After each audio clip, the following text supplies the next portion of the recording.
Καλησπέρα σε όλους. Να καλωσορίσω τους συναδέλφους από όλη τη χώρα. Να ευχαριστήσω τους εξαιρετικούς εισηγητές φοροτεχνικούς που έχουμε μαζί μας, την κυρία Γεραγγέλου τη Σάντρα και τον Παναγιώτη τον Παντελή, τον οικονομικό υπόπτη του Επαγγελματικού Επιμελητηρίου Αθηνών. Για το φορολογικό θα μας το αναλύσουν. Εγώ θέλω να πω δύο λόγια, ότι είμαστε ένας κλάδος που έχει περάσει αρκετά δύσκολα. Πέρα από την οικονομική κρίση, είχαμε τον νόμο που μας είχε αφήσει έξω από τα αυτοκίνητα, είχαμε την πανδημία, την ενεργειακή κρίση και θεωρούμε γενικά ότι τα οριζόντια μέτρα είναι άδικα.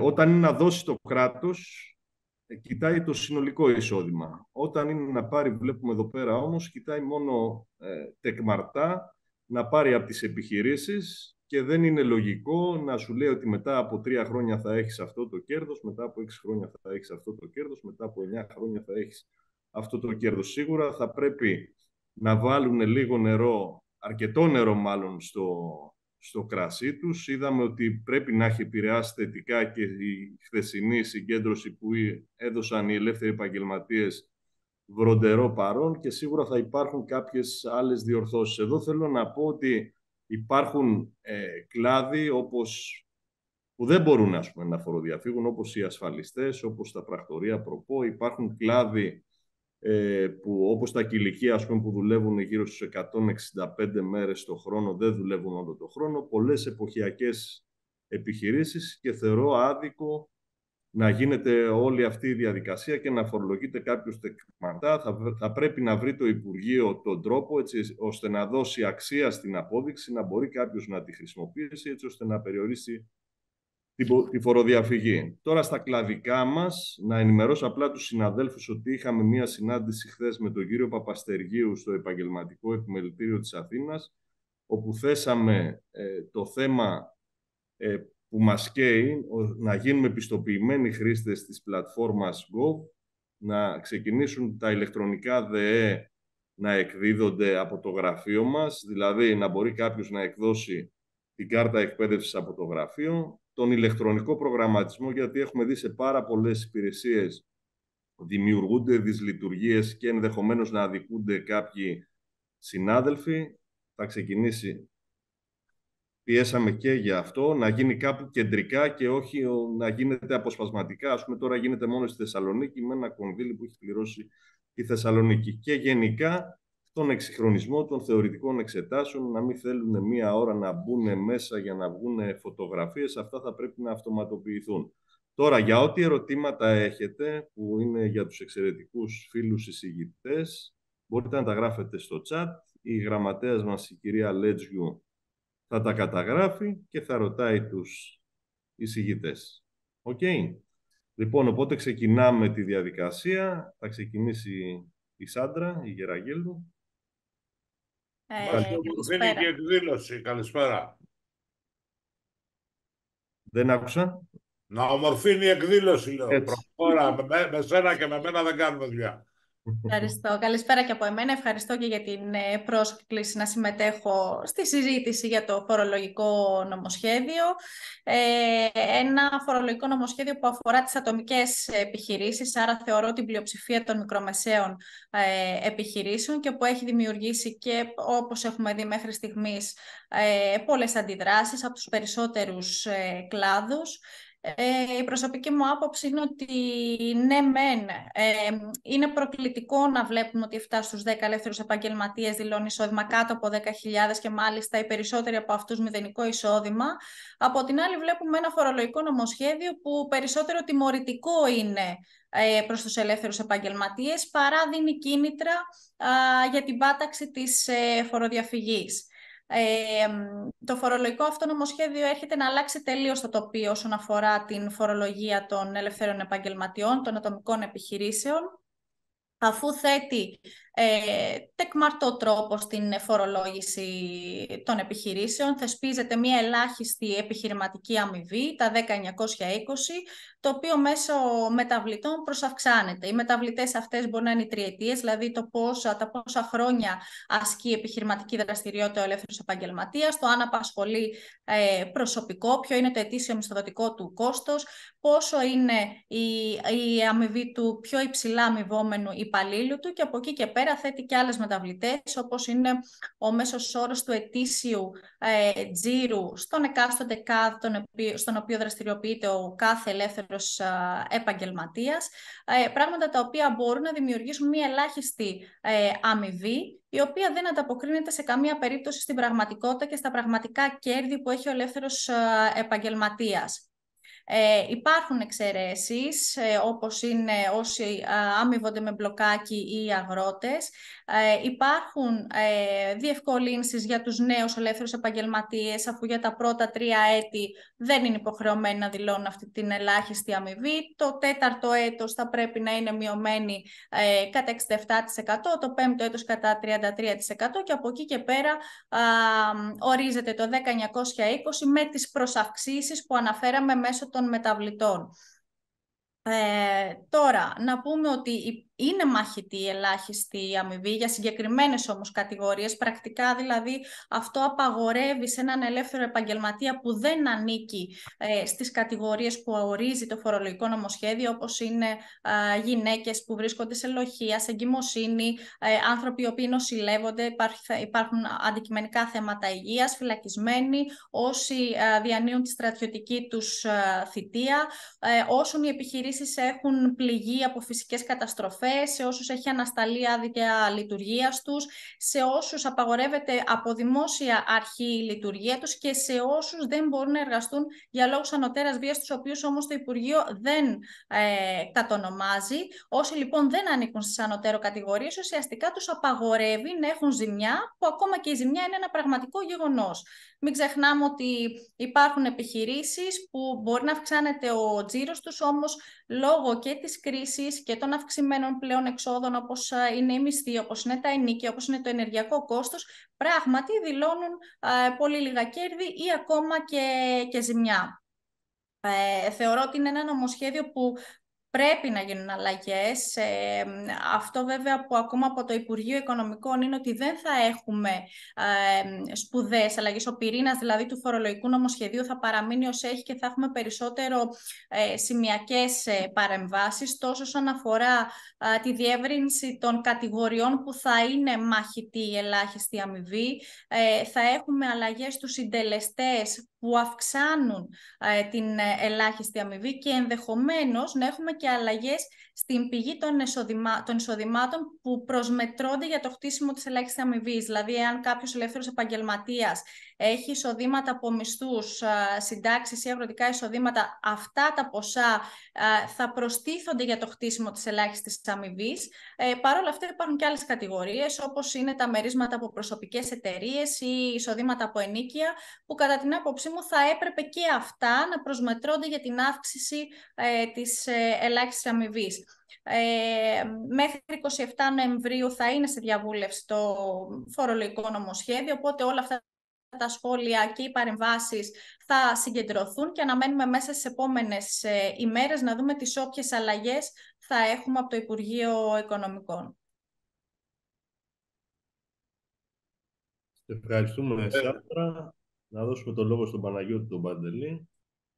Μετά την εξαιρετική παρουσίαση την οποία έκανε η Σάντρα, εγώ να σταθώ σε ορισμένα πράγματα τα οποία θεωρώ υποχρεωτικά και θα πρέπει να αναφερθούν γιατί αφορούν όλους μας. Καταρχάς, το φορολογικό νομοσχέδιο, ενώ θα ψηφιστεί μέσα στο μήνα Δεκέμβρη, και εδώ να κάνω μια διόρθωση, οι πληροφορίες μας λένε ότι θα μείνουν για μερικές μέρες ακόμα στη διαβούλευση, μετά τις 27 δηλαδή τη Δευτέρα, θα έχει ισχύ και εφαρμογή από 1η του 2023. Άρα είναι κάτι το οποίο θα το δούμε με τις φορολογικές δηλώσεις, τις οποίες θα κάνουμε τον Μάιο, τον Ιούνιο του 2024. Αυτό είναι το πρώτο θέμα.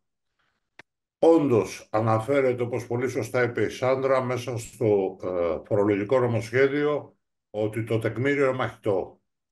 Και αναφέρει τις κατηγορίες που πολύ σωστά είπε η Σάντρα, ότι να είσαι φυλακισμένος, ή να είσαι στο νοσοκομείο, ή να είσαι στη στρατιωτική σου θητεία.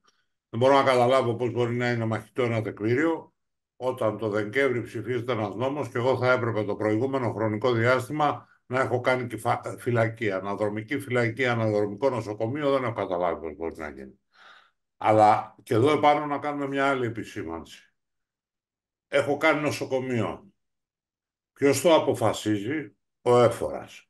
Πόσο χρόνο θα πρέπει ή θα έπρεπε να έχω μείνει στο νοσοκομείο ή στη φυλακή ή στο στρατό για να είναι μαχητό το τεκμήριο? Άρα το πρώτο πράγμα που κάνει αυτό το φορολογικό νομοσχέδιο είναι να στέλνει τον φορολογούμενο σε απευθείας συναλλαγή με την εκάστοτε υπηρεσία του Υπουργείου Οικονομικών, την ΑΔΕ συγκεκριμένη περίπτωση. Αυτό είναι ένα πρώτο θέμα το οποίο πραγματικά είναι αδιανόητο, να το πω έτσι, εδώ που κάνουμε τεράστιες προσπάθειες, φτιάχνουμε καινούργιες υπηρεσίες, ουσιαστικά πάμε στο να κλείσουμε τις εφορίες, εμείς να στέλνουμε σε εφορίες που θα κλείσουν τους φορολογούμενους να έρχονται σε συζήτηση με τον έφορα αν υπάρχει ανωτέρα βία ή δεν υπάρχει ανωτέρα βία και ποιος θα το κρίνει, ένας άνθρωπος στο τέλος. Να πάω σε ένα άλλο πράγμα.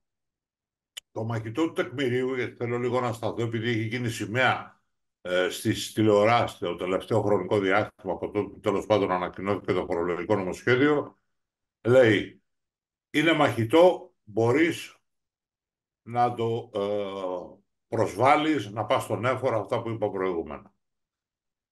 Αν ο έφορας δεν δεχτεί αυτό που θα του πεις εσύ, υπάρχει μια συγκεκριμένη διαδικασία, πας στο δεύτερο βαθμό που είναι η Διεύθυνση Επίλυσης Διαφορών και από εκεί και πέρα πας στα διοικητικά δικαστήρια.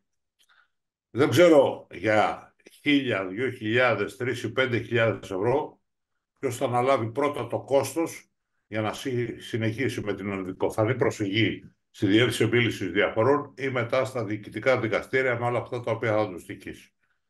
Έκανα προχθές μια έρευνα εντός εισαγωγικών αγοράς μέσα στην Ανεξάρτητη Αρχή Δημοσίων Εσόδων και στις αποφάσεις τις οποίες έχει δημοσιεύσει η ΔΕΔ, Διεύθυνση Επίλυσης Διαφορών. Πήγα λοιπόν και έψαξα από τα τεκμήρια διαβίωσης, τα γνωστά μας που ξέρουμε όλοι, το σπίτι που μπορεί και να νοικιάζουμε ή να μένουμε, το αυτοκίνητο που έχουμε, το ότι είμαστε παντρεμένοι και ξεκινάμε με τις 5.000 ευρώ, πώς είναι οι φορολογούμενοι οι οποίοι έχουν προσφύγει, όχι που έχουν δικαιωθεί. Να πω με μια παρένθεση εδώ ότι αυτοί οι οποίοι φορολογούνται κάθε χρόνο με το τεκμήριο ξεπερνάνε τις 650.000 φορολογούμενοι. Από το 2018 λοιπόν, 2018, μέχρι και το καλοκαίρι του 2023, στη Διεύθυνση Επίλυσης Διαφορών είχαν προσφύγει 21 φορολογούμενοι. Αν αυτό μπορεί να το πει κάποιος ότι είναι μαχητό ή είναι μαχητότητα ενός τεκμηρίου, ειλικρινά δεν μπορώ να το καταλάβω. Δεν λέω πόσες αποφάσεις, μία βρήκα μονάχα στην οποία έλεγε ότι υπήρξε μερική αποδοχή. Όλες οι άλλες ήταν ενάντια στον φορολογούμενο. Μιλάμε λοιπόν για 5, για 6 χρόνια επί 650.000 φορολογούμενους και 21 καταλήξανε στο να προσφύγουν. Αυτό λοιπόν είναι ένα δεύτερο θέμα. Και εδώ απλά να συμπληρώσω ότι ενώ το σκεπτικό ήταν να μην απασχολούνται οι ελεγκτικές αρχές με αυτού του είδους τις επιχειρήσεις, αλλά να επικεντρωθούν σε πολύ μεγαλύτερες επιχειρήσεις και ποσά, τελικά γίνεται το αντίστροφο με αυτό το σκεπτικό, γιατί όλοι θα προσφεύγουν για το μαχητό της ελάχιστης αμοιβής. Και θα πηγαίνουν όλες αδιάβαστες, ξέρεις πολύ καλά και καταλαβαίνεις πολύ καλά τι λέω. Έτσι.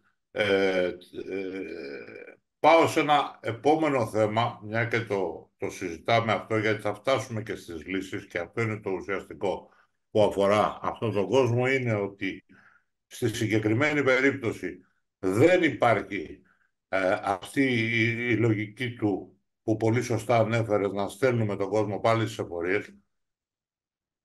Να πω όμως ότι την επόμενη ημέρα, την οποία βγήκε στη διαβούλευση, στη συζήτηση το δελτίο τύπου και το φορολογικό νομοσχέδιο, υπήρξε απόφαση δημοσιευμένη στο ΦΕΚ της Ανεξάρτητης Αρχής Δημοσίων Εσόδων, η οποία τι λέει? Λέει ότι οι εφορίες, οι ελεγκτικοί μηχανισμοί έχουν πια τη δυνατότητα, χωρίς κανέναν έλεγχο, να μπαίνουν μέσα στους τραπεζικούς λογαριασμούς του οποιοδήποτε και να ελέγχουν τα χρήματα τα οποία βρίσκονται σε συνδυασμό με τις δηλώσεις τις οποίες έχουν κάνει. ακριβώς την ίδια μέρα. Και μάλιστα έχει απλοποιήσει τελείως αυτή την κατάσταση, χωρίς καμία έγκριση, χωρίς ιστορίες και πάλι λέγοντα.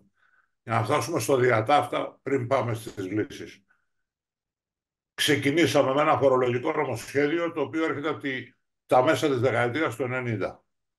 Εκεί είχε πρώτο εμφανιστεί, η Σάντρα μπορεί να μην είχε γεννηθεί, εκεί είχε πρώτο εμφανιστεί το θέμα των τεκμαρτών εισοδημάτων και του τεκμαρτού τρόπου προσδιορισμού. Υπήρξε μια πλήρης αποτυχία από πλευράς του Υπουργείου Οικονομικών όλη εκεί την περίοδο και αντί να πάμε μπροστά με τα εργαλεία που σήμερα έχει ανεξάρτητη αρχή, με τους ελεκτρικούς μηχανισμούς, με τα ανοίγματα λογαριασμών, να ερχόμαστε σήμερα και να λέμε γυρνάμε πίσω στη δεκαετία του 90. Το λέω αυτό όχι γιατί σηκώθηκα ένα ωραίο πρωί και θέλω να αντιπολιτευτώ την κυβέρνηση. Το λέω αυτό γιατί υπάρχει ένας φόβος ότι με αυτό το φορολογικό νομοσχέδιο όχι μόνο δεν θα μαζευτούν αυτά τα 660 που ξεκινήσανε και έχουν αρχίσει και κατεβαίνουν εκατομμύρια, τα οποία ευελπιστεί να εισπράξει το Υπουργείο Οικονομικών. Θα είναι πολύ μεγαλύτερο το ποσό το οποίο θα χαθεί από το Υπουργείο Οικονομικών και σε καμία περίπτωση όλη η διαδικασία, και δεν μιλάω μόνο για ένα κλάδο, μιλάω για όλους τους κλάδους, είναι ο φόρος εισοδήματος, αλλά είναι ο αντίστοιχος φόρος προστιθέμενης αξίας, ο ΦΠΑ, τον οποίο θα τον χάσουν. Και εκεί επάνω, ένα είναι αυτό. Το δεύτερο είναι ότι εγώ που φοροδιαφεύγω 100.000, αν εμένα με βάση το φορολογικό νομοσχέδιο μου βγάζει 15, μου βγάζει 20, θα πιάσω το μαξιλαράκι και θα έχω την ησυχία μου ότι εγώ αυτό που μου λέει το Υπουργείο το έχω πιάσει και ας φοροδιαφεύγω για τις υπόλοιπες 80.000. Τι θέλω να πω. Δύο είναι οι τρόποι για να λύσει αυτό το πρόβλημα. Εκτός από τους ελέγχους, ο οποίους πρέπει να κάνεις. Από τη μία την πλευρά δίνεις κίνητρο στον κάθε Έλληνα πολίτη, στον κάθε φορολογούμενο, γιατί όλοι ξέρουμε τι στοιχίζει στον καθένα μας η φοροδιαφυγή. Του δίνεις κίνητρο να κάνει αυτό στον φοροελεκτή. Τι θέλω να πω. Παίρνω εγώ την απόδειξη του Νίκου του Γκρέζελου από το δίπλωμα που μου έβγαλε, στη συγκεκριμένη περίπτωση αυτή να μπορώ να την χρησιμοποιήσω για να έχω κάποιο φορολογικό όφελος. Αυτό είναι το πρώτο. Το δεύτερο είναι ότι πρέπει να φτιάξεις κλίμα. Δεν φτιάχνεις κλίμα με τεκμαρτό προσδιορισμό. Το κλίμα το φτιάχνεις όταν ξέρει ο Παντελής ότι αν όχι φέτος του χρόνου θα έρθουν και θα με ελέγξουν. Θα δούνε ποια είναι τα στοιχεία που έχω μέσα στους τραπεζικούς λογαριασμούς, ποια είναι τα ποσά και όλα αυτά είναι σύμφωνα με αυτά τα οποία δηλώνω.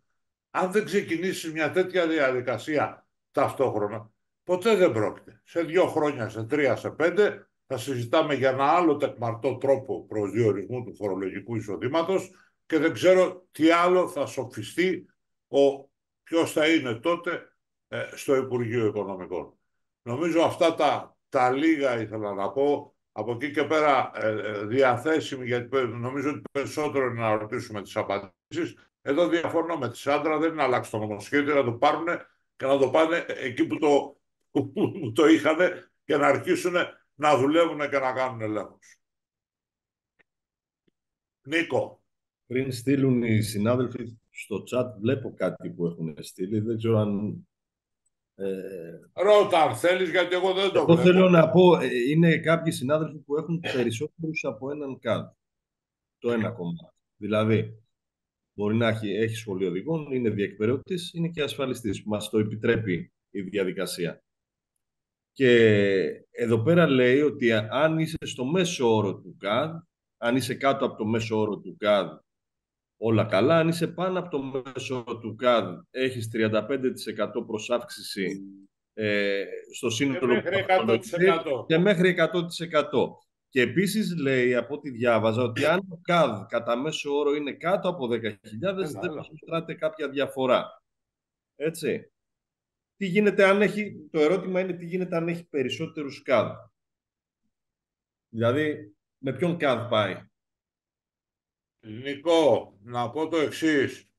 θεωρώ, αν και ακόμα είναι εικασίες, ότι όταν θα βγουν οι υπουργικές αποφάσεις και αντίστοιχες εγκυκλίου, θα πάμε με τον γκάζ της κύριας δραστηριότητας.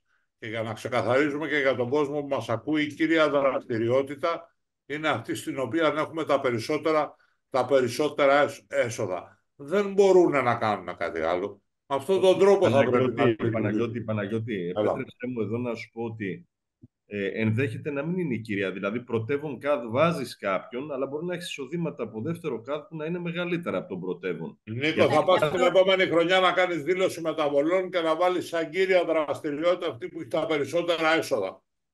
Πολλά πράγματα. Και με την πλατφόρμα που δουλεύει, αυτή που λέγαμε χθες το βράδυ, που διαφημίστηκε και δεν μπορεί να μπει κανένας μέσα.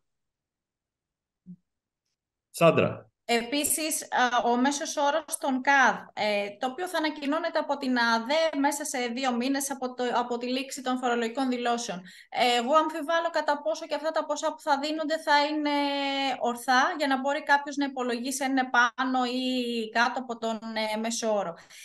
Πρώτον αυτόν. Δεύτερον, το θεωρώ τεράστιο αντικίνητρο για κάποιον που δηλώνει τα πραγματικά του έσοδα. Γιατί κάποιος που είναι πράγματι πάνω από το μέσο όρο του ΚΑΔ να δηλώνει τα πραγματικά του έσοδα τη στιγμή που θα τιμωρηθεί για το λόγο αυτό. Άρα θα πέσει σε εισοδήματα, σε τζίρο και έτσι το κράτος θα χάσει και φόρο εισοδήματος και ΦΠΑ. Δεν υπάρχει λόγος για κάποιον να πάει να δηλώσει εισόδημα πάνω από το μέσο όρο του ΚΑΔ. Επειδή τη Σάντρα την αγαπάω, να της βάλω και άλλη μια παράμετρο. Και επειδή μέσα στο άθροισμα μπαίνει και το μισθολογικό κόστος, να δεις κανονικά πώς θα αρχίσουν να κατεβαίνουν τα μισθολογικά κόστη. Ακριβώς. Όλοι θα δηλώνουν το ελάχιστο. Μάχας ο Γεωργιάδης που είναι το μεγαλύτερο πρόβλημα με το φορολογικό. Το μεγαλύτερο πρόβλημα το Γεωργιάδης με το φορολογικό νομοσχέδιο. Όχι οι ελεύθεροι επαγγελματίες. Κανένας εργοδότης δεν θα δηλώνει μισθούς πάνω από τον κατώτατο μισθό, διότι θα έχει και σε αυτό προσάυξηση.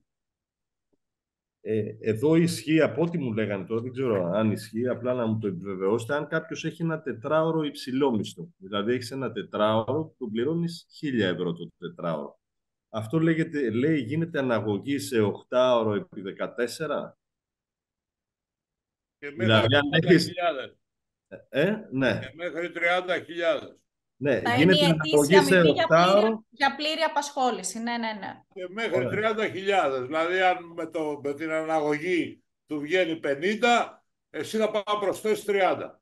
Και εγώ θα σας πω λοιπόν, αν προσλάβω έναν υπάλληλο το Δεκέμβριο που είναι ο υψηλότερα αμοιβόμενος, γιατί να προσαυξηθεί η ελάχιστη αμοιβή μου για όλο το έτος, όταν εγώ έχω προσλάβει μόνο για 1 μήνα τον υπάλληλο, ή τον έχω προσλάβει μόνο για 1 μήνα μέσα στη χρονιά. Δεν μου έκανε, τον απέλυσα. Okay. Εδώ η Χρύσα, η Πεταλά, δεν ξέρω να λέω καλά το όνομα, έχει κάνει 3 ερωτήματα. Τώρα... Λέγε, να απαντάμε. Ξεκινάει η Σάντρα. Ναι. Γιατί κάθε τριετία, λέει, αυξάνεται 10%, πώς υπολογίζεται αυτό. Επίσης, λέει στο άρθρο 10, δεν δίνεται ελάφρυνση όταν έχεις υπαλλήλους, αλλά σου υπολογίζει και σου επιβαρύνει με το μισθολογικό κόστος. Και αν ένας κάδφορο διαφεύγει, πάνω το μέσο όρο στο οποίο βασίζεται η προσάυξηση είναι χαμηλό, λέει. Τιμωρεί τους νομοταγείς ουσιαστικά ο νόμος. Ακριβώς. Όσον αφορά τις τριετίες, ουσιαστικά πάει να το συνδέσει με τους υπαλλήλους, ότι και η εργασία του ελεύθερου επαγγελματία έχει κάποια αξία. Από το 6ο έτος και μετά θα υπολογίζονται οι τριετίες, το οποίο και σε αυτό διαφωνούμε. Μια επιχείρηση που μπορεί να λειτουργεί 9 χρόνια δεν σημαίνει ότι κατά ανάγκη έχει αύξηση του τζίρου όταν προσαυξάνονται τα έτη. Επίσης, εδώ θα θέσω και άλλη μία διάσταση. Εγώ μπορεί να εργάζομαι σαν ελεύθερος επαγγελματίας 15 χρόνια, αλλά να μην ασκώ την ίδια δραστηριότητα. Να έχω αλλάξει 3 ή 4 δραστηριότητες καθ' όλη τη διάρκεια αυτών των ετών. Άρα αυτό δεν σημαίνει ότι στην τελευταία μου δραστηριότητα θα πρέπει να έχω την προσάυξηση της ελάχιστης επιχειρηματικής αμοιβής. Μπορεί να είναι μία νέα δραστηριότητα που πραγματικά να είμαι κάτω από την ελάχιστη αμοιβή. Άρα θα πρέπει και αυτό να διευκρινιστεί όσον αφορά τις δραστηριότητες κατά τη διάρκεια των ετών. Είναι δύσκολο να μαζευτούν. Είναι πραγματικά δύσκολο, και το λέω για τον κόσμο που μας ακούει, να μαζευτούν, γιατί τέτοιες περιπτώσεις υπάρχουν θα υπάρχουν χιλιάδες και θα γεννηθούν άλλες τόσες τα επόμενα χρόνια. Με αποτέλεσμα να έχει σε συνεχόμενη βάση αδικίες απέναντι σε κάποιον ο οποίος είναι νομοταγής. Η συζήτησή μου προηγούμενα ήταν αυτή, ότι θα αναγκάσουμε έναν ο οποίος είναι νομοταγής να αρχίσει να φοροδιαφεύγει. Να σου πω κάτι, Νίκο, και στον κόσμο που μας ακούει. Εσύ ξέρεις ότι θα φορολογηθείς για 15.000 ευρώ. Με τα χαρτιά σου βγαίνουν 10 και όχι 15. Ξέρεις, λοιπόν, θα πάω να πληρώσει φόρο για 15. Θα αρχίσουμε μια συζήτηση, να βγάλεις τη γύρα, κάνα τιμολόγιο για να καλύψεις, θα το πληρώσεις τη διαφορά, και ο ένας να έχει όφελος και ο άλλος, και να κερδίσουμε το ΦΠΑ, γιατί εκεί μιλάμε για κοντά στα 30 δις το χρόνο. Δεν μιλάμε για αστεία, και το μεγάλο ποσό είναι εκεί. Τέτοιου είδους θέματα θα ξεκινήσουν και δεν θα τελειώνουν. Okay. Δεν ξέρω αν απαντήσαμε και στις τρεις τις ερωτήσεις. Αν υπάρχει κάτι που δεν απαντήσαμε, Νίκο, το λες και εσύ το συνεχίζουμε, έτσι. Και υπάρχουν και επαγγέλματα που απαξιώνονται με την πάροδο των ετών. Έτσι. Τι αποδεικτικό θα έχει ένας τέτοιος ελεύθερος επαγγελματίας για να είναι μαχητή ελάχιστη αμοιβή. Να πω ένα παράδειγμα που έβγαλε τώρα, μια και ακούει ο κόσμος, στο Υπουργείο Οικονομικών και το δημοσιοποίησε. Λέει λοιπόν, Ψιλικατζίδικο είχε βγάλει είχε τζίρο 353.000 και δεν δήλωσε κέρδη. Ήτανε ίσα βάρκα, ίσα νερά. Σαν Ψιλικατζίδικο ο τζίρος δεν γίνεται από τις τσίκλες και τις καραμέλες, γίνεται από τα τσιγάρα. Τα τσιγάρα του δίνουν ένα περιθώριο μεικτού κέρδους 4%. Άρα έχεις 4. Το 4%, 3,53 περίπου στις 15.000. Αν από τις 15.000 αφήσεις, αρχίσεις και αφαιρείς ασφαλιστικές φορές που πλήρωσε αυτός ο άνθρωπος, το 0,7-0,8 το πώς που του παίρνει η τράπεζα, το ρεύμα του, το νίκη του, το νερό του, αυτός ο άνθρωπος, στο ελάχιστο λέω εγώ, που λέει είναι 10.920, δεν πρόκειται να φτάσει ποτέ. Θα είναι μια ζωή πολύ πιο κάτω σε καθαρά κέρδη. Γιατί το κάνει ή γιατί βγάζει ή για να βγάλει ένα μεροκάματο, γιατί του λείπουν 3, 4, 2 χρόνια, πόσα μπορεί να του λείπουν να βγει στη σύνταξη, για 100 λόγους θα μπορούσε κάλλιστα να το κάνει. Και όμως γίνεται η συζήτηση και προσπαθούμε, ορίστε φοροδιαφεύγουν. Μην τρελαθούμε, φοροδιαφεύγουν. Είναι πανεύκολο να τους βρεις, φτάνει να θέλεις. Λοιπόν, να πάμε στα ερωτήματα. Ο Φώτης ο Στούμπος λέει 7 στους 10 φοροδιαφεύγουν, έτσι όπως δείχνει η μελέτη. Είναι δεδομένο ότι κάτι αντίστοιχο ενδεχομένως γίνεται και με τις εταιρείες. Τις εταιρείες δεν τις έχει ακουμπήσει. Το ένα είναι αυτό. Και το δεύτερο που θέλω να συμπληρώσω εγώ στο ερώτημα. Μας οδηγούν στο να πάμε σε εταιρείες?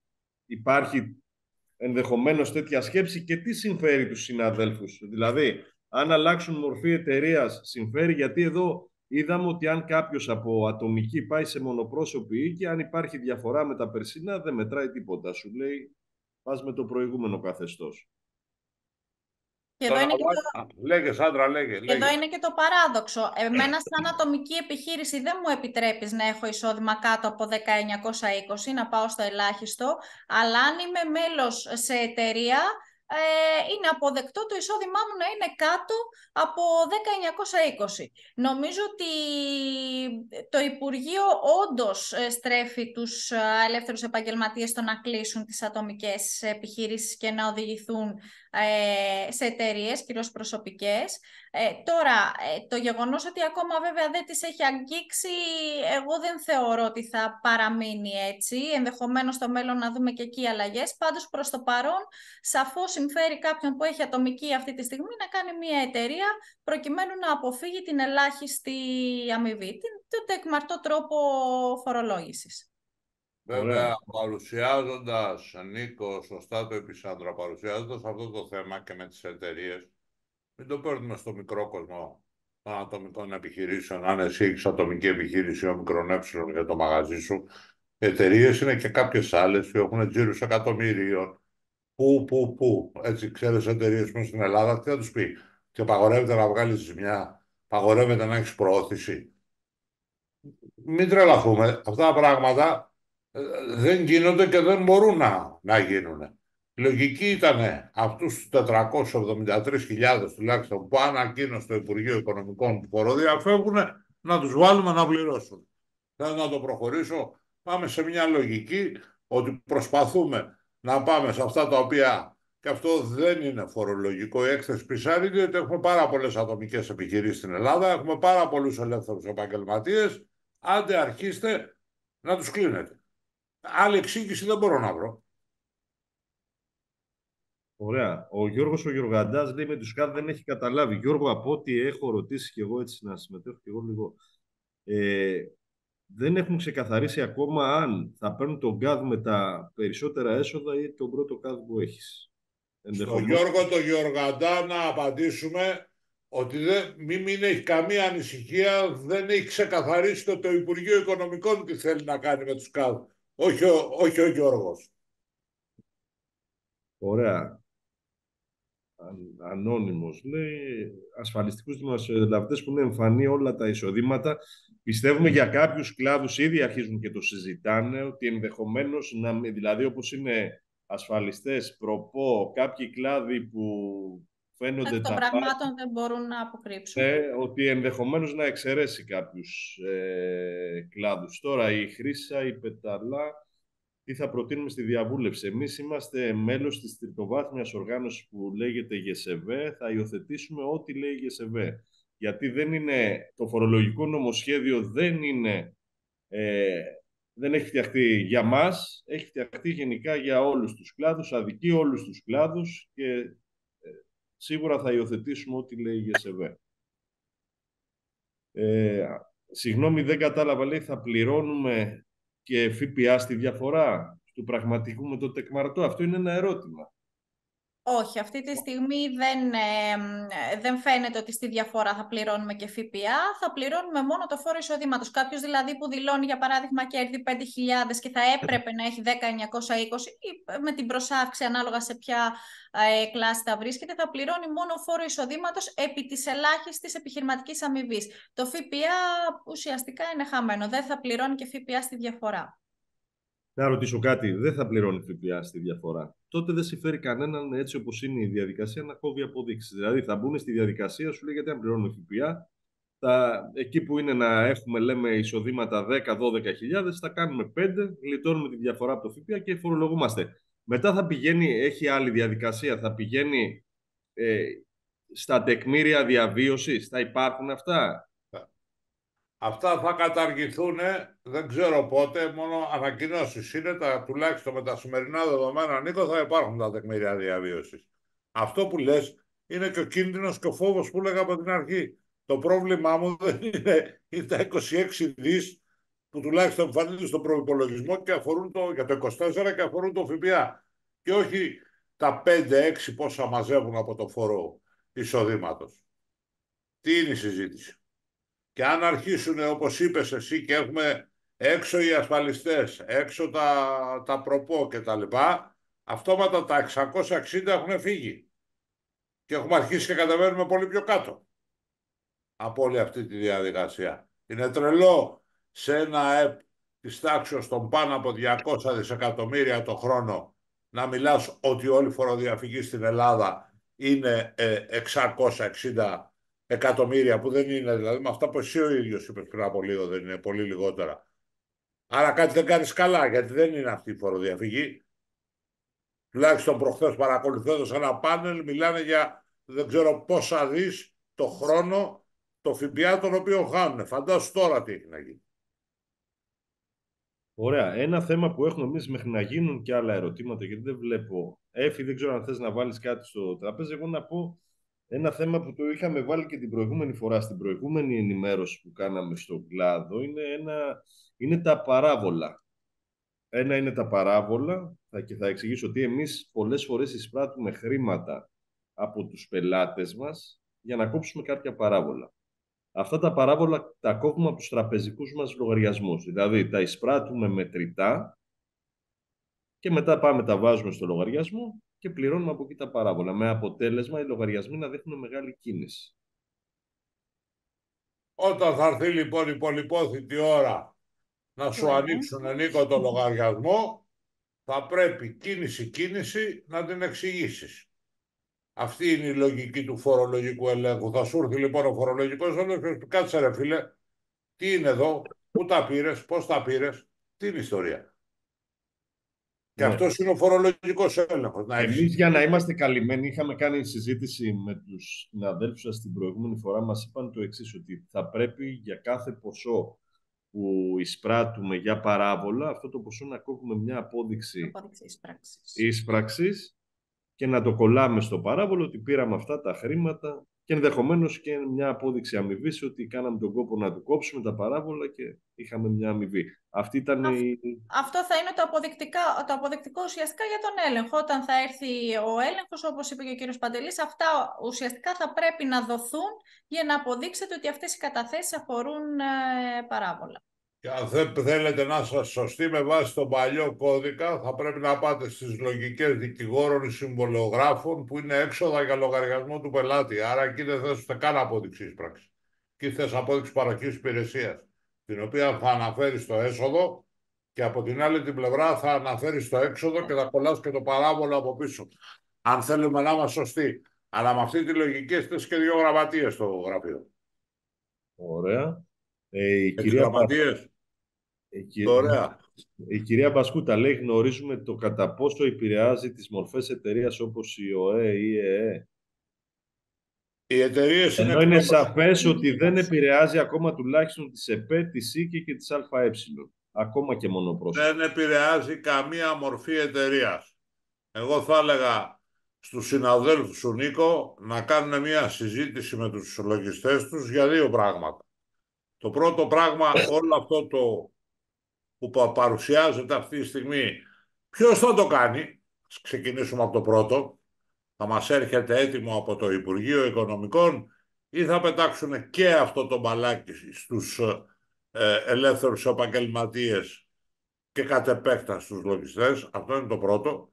Και μπορούν να συζητήσουν για λύσεις, γιατί λύσεις υπάρχουν με τους συναδέλφους τους λογιστές, να μιλήσουν για λύσεις οι οποίες δεν θα τους στοιχήσουν ούτε σε ασφαλιστικές φορές. Δεν μιλάω για φόρο, ούτε σε ασφαλιστικές φορές.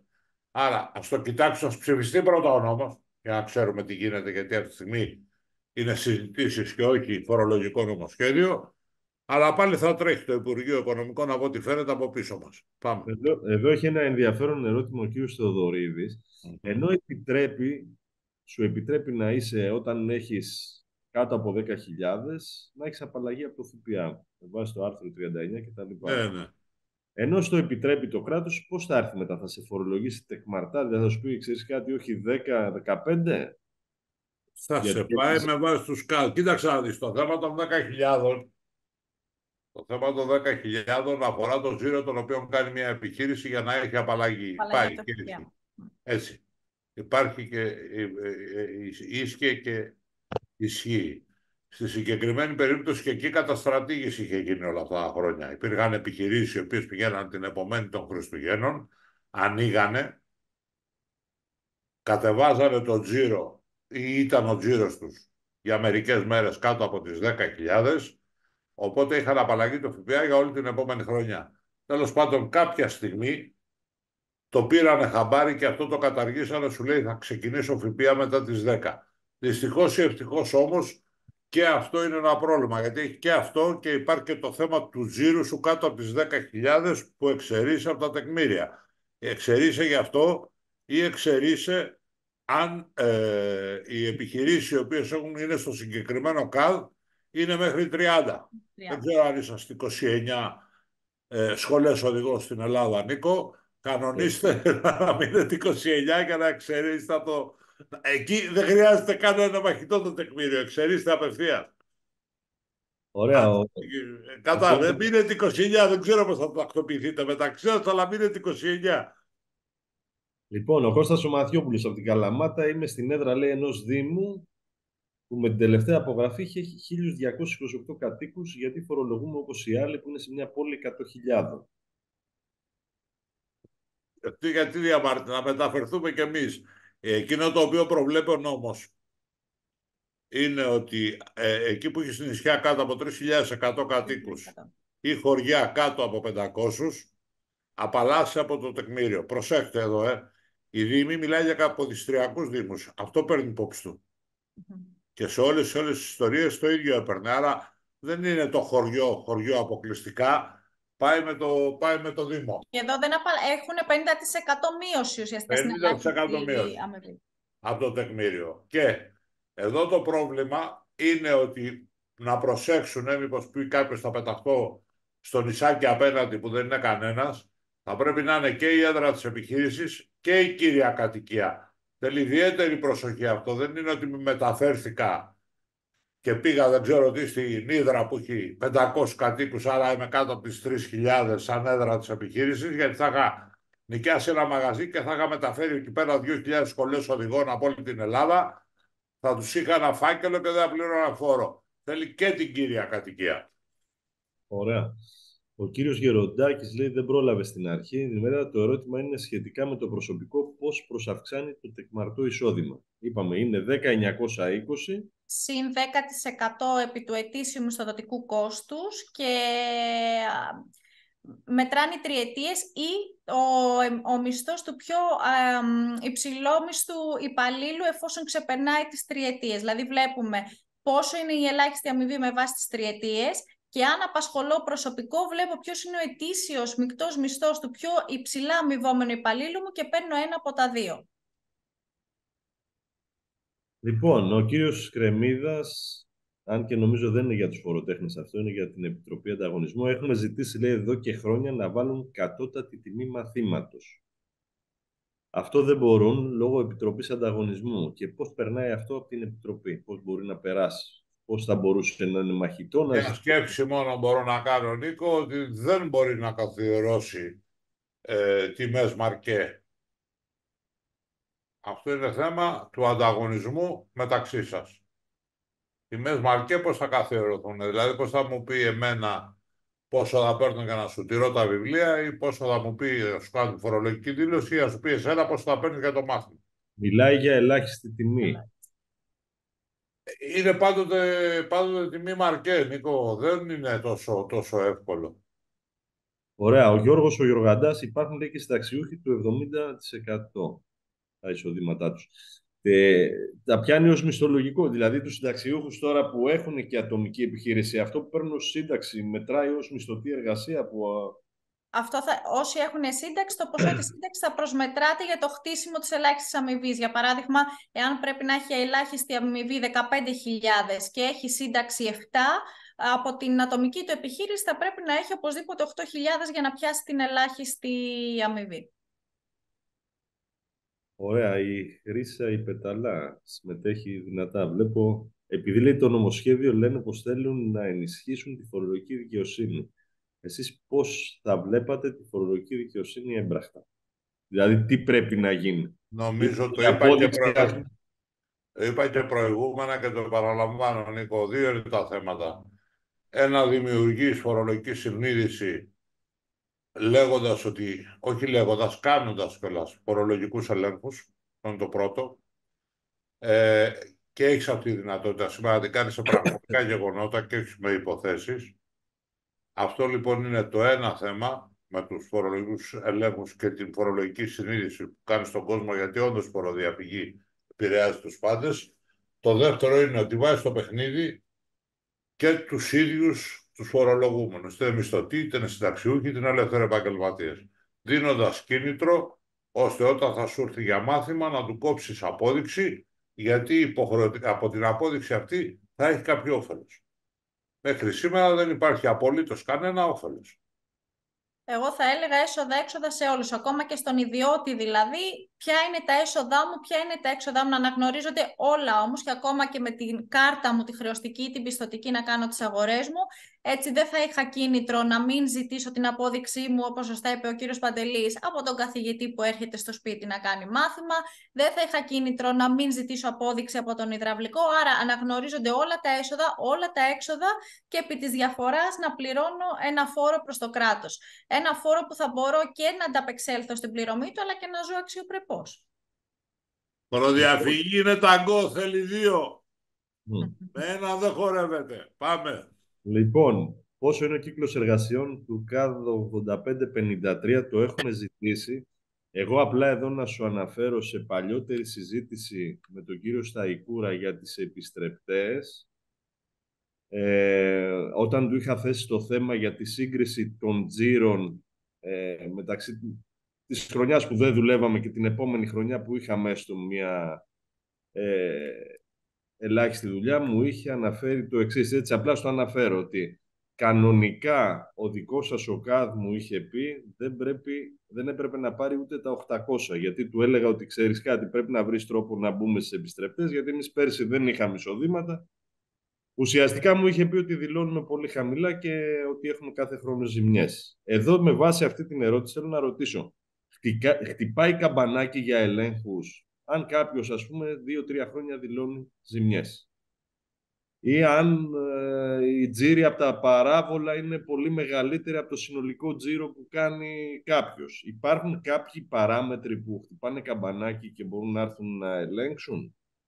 Υπάρχει ένα risk ανάλυσης, Νίκο, το οποίο το έχει αυτή τη στιγμή και έχει τη δυνατότητα του Υπουργείου Οικονομικών, ο οποίος βλέπει παράδειγμα τις πληρωμές από τα παράβολα που κάνει ο Νίκος. Άρα αντίστοιχες θα πρέπει να είναι και οι αποδείξεις τις οποίες έχεις. Αν θέλουν να το κάνουν, ένα λεπτό δουλειά. Υπάρχουν μια σειρά από θέματα τα οποία μπαίνουν και που βγάζουν ποιες επιχειρήσεις εντάσσονται ή προτεραιοποιούνται στον έλεγχο. Αυτό είναι ένα δεδομένο που αυτό θα πρέπει να αξιοποιήσουν. Και νομίζω ότι και με βάση το νέο φορολογικό και όποιος συστηματικά δηλώνει κάτω από την ελάχιστη αμοιβή, νομίζω ότι και εκεί θα είναι ένα καμπανάκι για έλεγχο. Ωραία. Εμείς έχουμε βιβλία που γράφουμε τα μαθήματα. Έτσι. Και τώρα λέμε το μήνα Δεκέμβριο, έχω εγώ την απόδειξη συνήθως την κόβουμε μόλις ολοκληρώνει κάποιος την παροχή της υπηρεσίας. Έτσι. Μόλις ολοκληρώνει εκείνη τη μέρα, παίρνει και την απόδειξη αν εξοφλήσει ή αν έχει πληρώσει κάτι πιο νωρίς, κόβει απόδειξη. Και έχω κάνει τα μαθήματα το Δεκέμβριο. Δεν έχει ολοκληρώσει τα μαθήματα και καβαλάμε χρονιά. Εγώ 31 Δεκάτου θα πρέπει να έχω κόψει ό,τι αποδείξεις υπάρχουν. Όχι ό,τι αποδείξεις. Ας μην έχω εισπράξει χρήματα. Ό,τι μαθήματα έχω γράψει θα πρέπει να κόψω τις αποδείξεις και ας μην έχω εισπράξει, ή μπορώ να τα εισπράξω με το τέλος της υπηρεσίας? Σάντρα ή εγώ, ποιος θέλει? Όποιος θέλει. Λόγω της αυτοτέλειας των χρήσεων, 31 Δεκάτου θα πρέπει να τιμολογήσω την υπηρεσία που έχει παρασχεθεί μέχρι 31 Δεκάτου. Από εκεί και πέρα τον Ιανουάριο θα τιμολογήσω τα μαθήματα που θα γίνουν με τη νέα χρονιά.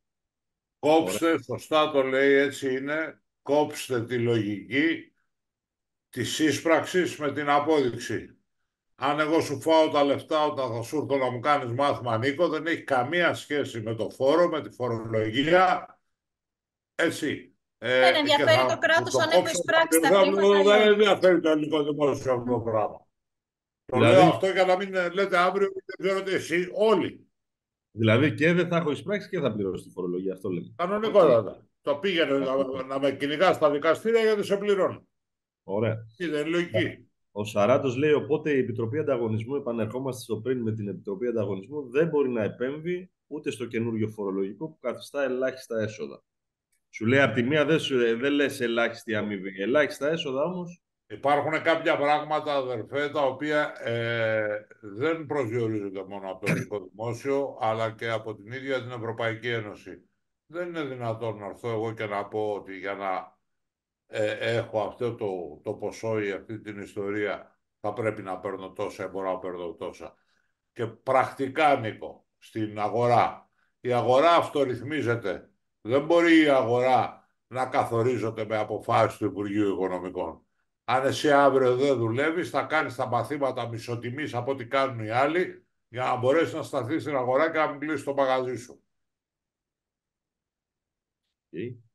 Λοιπόν, θα ήθελα λέει, να ρωτήσω, είμαι ελεύθερος επαγγελματίας στο ίδιο επάγγελμα 26 έτη. Πόσο θα πρέπει να είναι ελάχιστο το τεκμαρτό εισόδημα που θα πρέπει να έχω για να είμαι τουλάχιστον εντάξει με το τεκμαρτό. Δεύτερον, εάν εγώ έχω άλλες πηγές εισοδήματος από ενοίκια και αθρηστικά τα εισοδήματά μου από επιχειρηματική δραστηριότητα και από ενοίκια ξεπερνάνε το σύνολο του τεκμαρτού που μου ορίζει το κράτος, θα είμαι OK ή πρέπει τουλάχιστον το τεκμαρτό. Αυτή τη στιγμή θα απαντήσουν οι λογιστές, αυτή τη στιγμή αναγνωρίζει μόνο τη μισθωτή εργασία. Και τις συντάξεις. Και τις συντάξεις, ναι. Όλα τα άλλα δεν έχουν μπει. Δεν ξέρω αν θα βάλει ποσοστό, όπως και αν μπορεί να συμμετέχει σε μια άλλη εταιρεία και να βγάζει και 2, 3, 5 χιλιάρικα από εκεί. Δεν τα μετράει. Αυτό ξέρω, δεν ξέρω να μας απαντήσουν διαφορετικά. Αυτή είναι η διαδικασία, δεν έχει καθοριστεί μέχρι τώρα, Νίκο. Γιατί είναι πράγματα που δεν τα είχαν σκεφτεί στην αρχή και μιλάγανε, δηλαδή στην Ελλάδα είσαι ελεύθερος επαγγελματίας και φοροδιαφεύγεις, είσαι μισθωτός συνταξιούχος. Άλλες μορφές και άλλες πηγές εισοδήματος δεν έχουμε.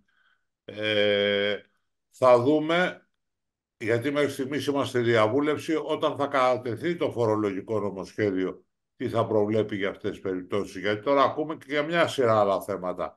Εσύ λες αυτά. Το οικογενειακό εισόδημα. Μπορεί η γυναίκα σου να είναι, να είναι συνταξιούχος και να παίρνει μεγάλη σύνταξη και εσύ να είσαι με ζημιές. Έχουν ακουστεί αυτά, αλλά έχουν ακουστεί στα τηλεοπτικά παράθυρα. Δεν έχουν μπει σε χαρτί. Πάντως, όσον αφορά το ελάχιστο, την ελάχιστη αμοιβή, θα είναι οπωσδήποτε 30% προσαυξημένη, γιατί έχει πάνω από 9 έτη δραστηριότητας. Τώρα, από εκεί και πέρα, παίζει ρόλο και ο ΚΑΤ, παίζει ρόλο και το αν απασχολεί προσωπικό. Ναι, και στον ΚΑΤ όταν λέει, ας πούμε, αν είσαι πάνω από το μέσο όρο, συν 35%, πώς βγαίνει? Νικό, Ή τα μισθολογικά, όταν λέμε τη μισθοδοσία, λέμε τα 700 ευρώ ή βάζουμε συνολικά τη μισθοδοσία με τις εισφορές μαζί? Ένα λεπτό. Είναι δύο τα πράγματα. Το 7,60, πόσο είναι, 7,80 επί 14, το οποίο είναι μεικτό, δεν είναι καθαρό. Έτσι, γιατί 7,80 δεν παίρνει ο εργαζόμενος ελάχιστο μισθό, έχει και τις κρατήσεις για το ΕΙΚΑ και νομίζω του βγαίνει 1 ή και 2 ευρώ όσον αφορά το θέμα του φόρου μισθωτών. Ναι, περίπου 666 παίρνει καθαρά ο μισθωτός. Εμείς βάζουμε 7,80 που είναι το ακαθάριστο, που είναι τα μεικτά. Αυτό είναι το πρώτο. Το δεύτερο, όσον αφορά η ερώτηση, έλεγε αν έχει... Ποιο είναι το μισθοδοτικό κόστος? Το μισθοδοτικό κόστος είναι το σύνολο του κόστους, Νικό. Είναι το σύνολο. Στις φορές όλα κανονικά. Όλα μαζί. Και πόσο αν το στοιχίζει ο υπάλληλος? Το 10% των εργαζομένων. Δηλαδή, έχω 5 εργαζόμενους, πληρώνω 50.000 το χρόνο, λέω ένα παράδειγμα στην τύχη, το νούμερο, μισθό και ένσημα, αυτό πάω και κάνω επί 10%. Οπότε πάει συν 5 χιλιάρικα πάνω. Λοιπόν, για το μέσο όρο, Νίκο, επέτρεψε με ένα λεπτό. Τους μέσους όρους σήμερα τους έχουμε. Γιατί αφορούν πάντοτε την προηγούμενη χρονιά. Αυτό δεν υπήρχε το 22, άρα περιμένουμε από την ΑΔΕ μια ανακοίνωση για το ποιοι είναι οι μέσοι όροι. Για το 23 που θα εφαρμοστεί, για τη χρονιά του 23. Για τις επόμενες χρονιές λέει μέσα 2 μήνες μετά το πέρας των φορολογικών δηλώσεων. Αν οι φορολογικές δηλώσεις ολοκληρωθούν, λέω για παράδειγμα, τον Αύγουστο πήγαμε, στις τελευταίες, φέτος, πέρσι και πάει λέγοντας, άρα Σεπτέμβριο, Οκτώβρη, τέλη Οκτωβρίου. Νομίζω ότι ένα δεν μπορεί να το κάνει πιο μπροστά και λογικό είναι. Και δεύτερο είναι για να μην δώσει τη δυνατότητα για διορθωτικά μέσα κατά τη χρήση χρονιάς. Γιατί ουσιαστικά τι σου μένει, έχει τελειώσει η χρονιά, δεν μπορεί να κάνει. Θα έχει τελειώσει η χρονιά, να μην μπορείς να πάρει διορθωτικά μέσα, που σημαίνει σε κάθε περίπτωση θα πας και θα πληρώσεις με το τι βγαίνει αυτό το πράγμα. Ωραία. Δηλώνει. Επιχειρηματικά γίνεται αυτό τώρα. Εντάξει, εμείς είμαστε παροχή, αλλά τη μία χρονιά δηλώνω 50.000 κέρδη και την άλλη έχω 10.000 ζημιά. Δηλαδή την επόμενη χρονιά, ας πούμε, θα πληρώσω πάλι τεκμαρτά. Αυτό Τι δεν είναι. λέμε, τι λέμε, πού σε φέραν, τι λέμε τόση ώρα, αυτό λέμε. Όχι, λέω. Και εφόσον Τι λέμε. φορολογηθείς και τεκμαρτά, δεν έχεις και δικαίωμα να μεταφέρεις και τη ζημιά σου στο επόμενο έτος. Ναι. Όχι, λέω τη μία χρονιά δηλώνεις πάνω από τα τεκμήρια. Είσαι πολύ πάνω. Ναι, την πληρώνεις το άλλη φόρο με βάση το πραγματικό. Στην επόμενη χρονιά, εφόσον σημειώνεις ζημιά, θα πας με βάση το τεκμαρτό. Με βάση το τεκμαρτό και τη μεθεπόμενη χρονιά να μην σου πούμε θα πας. Αυτό που πει Σάντρα προηγούμενα με το αν μεταφέρεις ή όχι τη ζημιά. Λοιπόν, έχουμε ερώτημα από τον Ανώνυμος που λέει εάν δύο άτομα ιδρύσουν νίκη και αυτός με το μεγαλύτερο ποσοστό, π.χ. 99%, δεν έχει ασχίσει ως τώρα επιχειρηματική δραστηριότητα. Αν είναι δύο άτομα, είναι στο κομμάτι των εταιριών. Δεν πιάνει αυτές τις Δεν τριετίες. τους αγγίζει το φορολογικό αυτός, όχι. Ναι. Και αν δεν είναι διαχειριστής, δεν τους αγγίζει και το ασφαλιστικό. Άντε, όλα θες να τα μάθετε σήμερα. Ναι. Εμείς θα κάνουμε αύριο. Έχει μια σειρά από ερωτήματα. Δεν ξέρω αν μπορείτε να το διαβάσετε. Όπου εγώ δεν βλέπω τίποτα. Δεν βλέπεις από το chat. Όχι, Λοιπόν, μου τα κρατάς κρυφά. Κάτσε να δω. άνοιξε Περίμενε. το chat. Δεν έχει ανοίξει κάτι, ρε Νίκο. Δεν έχει ανοίξει. Λοιπόν, θα το διαβάσω εγώ. Λέει: αν δύο άτομα ιδρύσουν νίκη και αυτός με το μεγαλύτερο ποσοστό, π.χ. 99%, δεν έχει ασκήσει ως τώρα επιχειρηματική δραστηριότητα, αλλά μόνο παλαιότερα αγροτική που έκλεισε πριν χρόνια. Θεωρείται ως νέος επαγγελματίας και για εισφορές έφυγα, αλλά και αντιμετωπίζεται όσον αφορά το τεκμήριο μόνο. Τεκμήριο δεν υπάρχει τώρα σε αυτούς, έτσι δεν είναι? Στην ίδια όχι, δεν εφαρμόζεται το φορολογικό σε αυτή την περίπτωση. Ναι. Ο υπολογισμός για τον έναν εταίρο με το μεγαλύτερο από 3 έτη εφαρμόζεται 2 τεκμήρια κτλ. Δεν εφαρμόζονται τεκμήρια σε αυτούς, έτσι. Δεν υπάρχει τίποτα. Με τη λέξη εταίρος, για να συνολογιόμαστε, αποκλεί όλη τη συζήτηση που έχουμε κάνει μέχρι τώρα. Το φορολογικό αφορά μόνο ατομικές επιχειρήσεις, ελεύθερους επαγγελματίες, όχι εταιρείες. Και αν μετατρέψει κάποιος μονοπρόσωποι και να είναι μονοπρόσωποι. Αυτό το αποκλείει. Το αποκλείει πάλι και το εισαγωγικό. Με τον ίδιο ΚΑΔ. Ναι. Γιατί αν εγώ είμαι λογιστής και αύριο αποφασίσω να ανοίξω μονοπρόσωποι και να κάνω το δάσκαλο εκπαίδευσης οδηγών, εκεί πάλι δεν έχω τεκμήριο. Έτσι, για να ξεκαθαρίζουμε. Okay. Λοιπόν, να επαναλάβεις, Παναγιώτη, λέει, στα χωριά κάτω των 500 κατοίκων σε σχέση με το Δήμο όσον αφορά το σύνολο του. Είναι καποδιστριακή. Τα 500 άτομα αφορούν χωριά που είναι κάτω από 500 άτομα, έτσι, αλλά μιλάμε για καποδιστριακά χωριά, επειδή έχει διαφορά, δεν είναι στο χωριό που είμαστε 100 άνθρωποι. Και αν είναι όλο το προβλέπεται από το Καποδίστρια, πώς να το πω, έτσι. Ναι, οκ. Και ο κάθε των λογιστών πώς υπολογίζεται, λέει τώρα. Ο κάθε των λογιστών. Εντάξει, αυτό εμείς ξερούμαστε από το Υπουργείο Οικονομικών, δεν μας φορολογεί. Πάμε. Τέλεια. Δεν βλέπω άλλη ερώτηση στο chat. Έχω μία ερώτηση εδώ. Με τους λογιστές έκλεισες δηλαδή. Μπράβο, με τον όχι. Άλλη μία ερώτηση, αν δεν υπάρχει κάτι άλλο. Συγγνώμη, δευτερόλεπτα, δώστε μου. Λοιπόν, απαλλαγή ΦΠΑ στην εκπαίδευση.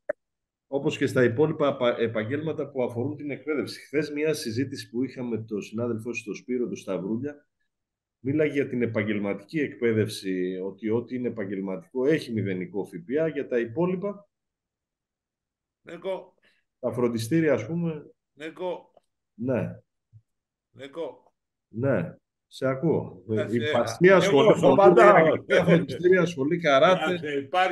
Υπάρχει μια απόφαση του Υπουργείου Οικονομικών, μια εγκύκλωση του Πιτσιλή, τώρα δεν θυμάμαι ποια είναι, όπως υπάρχουν και κάποιες αποφάσεις που έχουμε κερδίσει στην Διεύθυνση Επίλυσης, που εκεί είχαμε εκπαίδευση, όχι οδηγών, αλλά πιλότων αεροπλάνων. Εκεί δικαιωθήκαμε. Δεν ξέρω αν μπορεί να συσχετιστεί το να μάθω εγώ να οδηγάω ένα αυτοκίνητο, ένα καράβι κτλ. Με το αεροπλάνο. Στο αεροπλάνο κερδίσαμε την απόφαση γιατί μας είχαν επιβάλει κάποιες εκατοντάδες χιλιάδες ευρώ πρόστιμο ότι κάνουμε, το να μαθαίνει ο άλλος να εκπαιδεύεται για πιλότος Είναι δεν αφορά. επαγγελματική. Δεν είναι Επαγγελματικό. Δεν είναι εκπαίδευση, δεν είναι Και επαγγελματικό. το δεύτερο που μου είπαν, ας πούμε, για αυτό όχι στις σχολές χορού, για τα αγγλικά φροντιστήρια, ό,τι αδειοδοτείται, μου είπαν από το Υπουργείο Παιδείας, έχει μηδενικό ΦΠΑ. Ισχύει αυτό? Και στα υπόλοιπα έχει επαγγελματική εκπαίδευση αυτό. Δεν ξέρω αν υπάρχουν εξαιρέσεις, Νίκο, εδώ πάνω στην επαγγελματική εκπαίδευση. Αυτό, εκείνος που θα μπορούσε κάλλιστα να δεις που έχει άδειες λειτουργίας, ο Γιάννης ο Μαφιαδάκης θα μπορούσε να το πει. Δηλαδή, αν καθορίζω το ΦΠΑ από την άδεια του Υπουργείου. Νομίζω όμως ότι δεν έχει να κάνει με αυτό. Ναι. Το που έχω 0, 13-24 ΦΠΑ, να το πω έτσι, προσδιορίζεται από το νόμο. Okay. Το παιδείας ή το συγκοινωνιών. Δεν ξέρω ποιο άλλο, δεν παίζει ένα ρόλο. Στο chat δεν βλέπω άλλα ερωτήματα. Έφη, θες να πεις κάτι? Εγώ. Όχι Έφη, όχι Έφη ακόμα εσύ. Κάτσε, πιο αργά. Η Έφη, η γραμματέας μας, λέω. Η γραμματέα σας. Η γραμματέα σας δεν έχει να κάνει καμία ερώτηση. Η γραμματέα σας το μόνο που έχει να πει είναι ότι θα πρέπει να πείτε εκεί πέρα κάτω στα κέντρα ότι ήταν τελείως άκυρο αυτό το νομοσχέδιο στην παρούσα φάση, όταν ελεύθεροι επαγγελματίες δεκαετίες τώρα πονάνε για να ορθοποδήσουν από πανδημίες, από χιλιαδιό που έχουν συμβεί, πληθωρισμούς, μνημόνια και. Οπότε ήταν άκυρη η στιγμή του νομοσχεδίου. Και αν, εν πάση περιπτώσει, μπορεί να εισακουστώ, ας πει κάποιος στον Πρωθυπουργό να αλλάξει τον Υπουργό Οικονομικών για να βάλει κάποιον άλλο. Αυτά. Έγινε να πει η γραμματέα σας. Να δεις ότι δεν της αρέσει ο Υπουργός εμφανισιακά. Ο συγκεκριμένος νομίζω καθόλου. Και είναι πολύ άσχετο στη συγκεκριμένη θέση. Ανεξαρτήτων πολιτικών πεπιθήσεων, έτσι. Δεν είπα ανεξαρτήτως πολιτικών. Δεν σηκώθηκα και τα έχω με το χαρτί ένα πρωί. Καμία σχέση. Δηλαδή όλα αυτά που ακούω είναι τρελά. Υπάρχουν πολλά προβλήματα στο νομοσχέδιο, πολλά άκερα πράγματα στο νομοσχέδιο. Και όταν ξαφνικά υποτίθεται πάει να ορθοποδήσει η οικονομία μετά από όλα αυτά που έχουμε περάσει, ειδικά ο δικός μας ο κλάδος, που επί 4 χρόνια τουλάχιστον ήταν στον πάγο, στην κυριολεξία, ξαφνικά έρχεται να πει θα πληρώσετε και θα κάνετε, θα προλογηθείτε και. Και βρέστε έναν άλλο τρόπο να κάνετε τη φοροδιαφυγή. Όχι τα συγκεκριμένα έτσι προσθέτω τα πράγματα. Είναι τελείως άκυρο για μένα το νομοσχέδιο στην παρούσα φάση για τους ελεύθερους επαγγελματίες και για τις μικρομεσαίες επιχειρήσεις.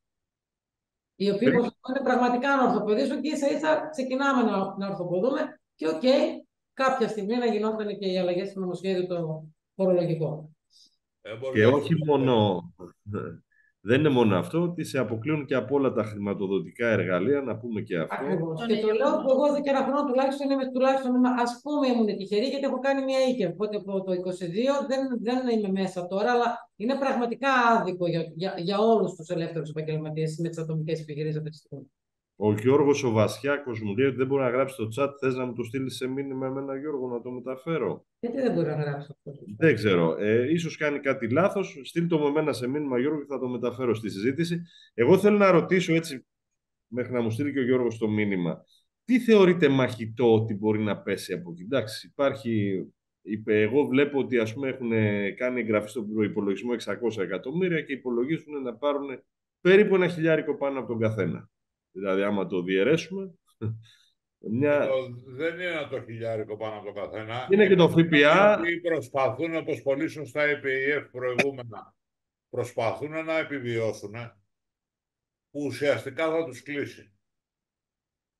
Ουσιαστικά θα τους κλείσει. Αυτή είναι η συζήτηση. Και θα φέρει κάποιους άλλους να φοροδιαφεύγουν ακόμα περισσότερο. Και τα 600 εκατομμύρια που λες ήταν πριν από τα τηλεοπτικά παράθυρα. Μπήκαν οι έγκυες, θα μπει το οικογενειακό εισόδημα, θα μπει το ένα, θα μπει το άλλο. Λοιπόν, επειδή μπήκανε και άλλα ερωτήματα, δεν τα είχα δει. Ο κύριος Στούμπος από την ίδια ταμιακή κόβω απόδειξη για σχολείο οδηγών και διεκπαιρεώσεις. Εννοείται πως θα έχω καταχωρήσει ως διαφορετικές υπηρεσίες στην ταμιακή μου και τα δύο έσοδα όμως συμπληρώνονται από τον λογιστή σαν έσοδα από παροχή υπηρεσιών στον κύριο ΚΑΔ. Θα πρέπει οι λογιστές από εδώ και πέρα να διαχωρίζουν τα έσοδα ανά ΚΑΔ. 1. Εγώ Αλεξάνδρα, ποιος? Ναι, εντάξει, είναι αυτό που είπαμε και πριν, ότι δεν έχει διευκρινιστεί ακόμα ποιος κάθε υπολογίζεται όσον αφορά τον μεσόωρο.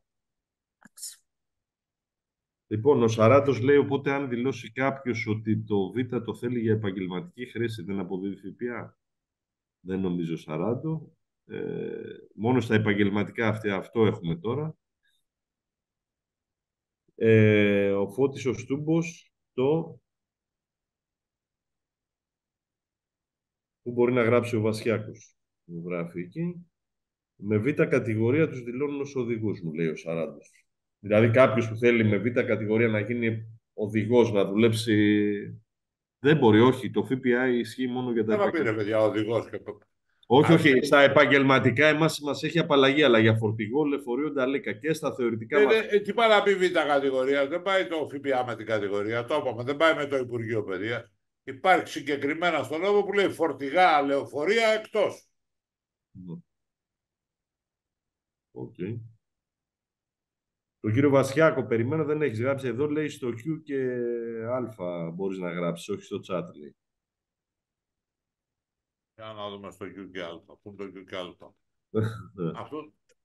Αυτό το βλέπω. Λοιπόν, η Σταυρούλα, από ό,τι είπατε, αποκλειόμαστε με το νέο νομοσχέδιο. Ποιοι αποκλείεται, δεν κατάλαβα τι πάει να πει αποκλείεται. Σταυρούλα, δεν νομίζω, θα δώσει τον όβολό σου. Δεν ξέρω αν... Είπαμε ότι οι εταιρείες ουσιαστικά αποκλείονται από το φορολογικό νομοσχέδιο. Ναι. Οι ατομικές είναι μέσα. Οι ατομικές είναι μέσα. Ή αποκλείεται στο να δηλώσει κάτω από το συγκεκριμένο όριο του τεκματού, γιατί βλέπω την κυρία Σταυρούλα Καλοβέρου, αν το διαβάζω καλά.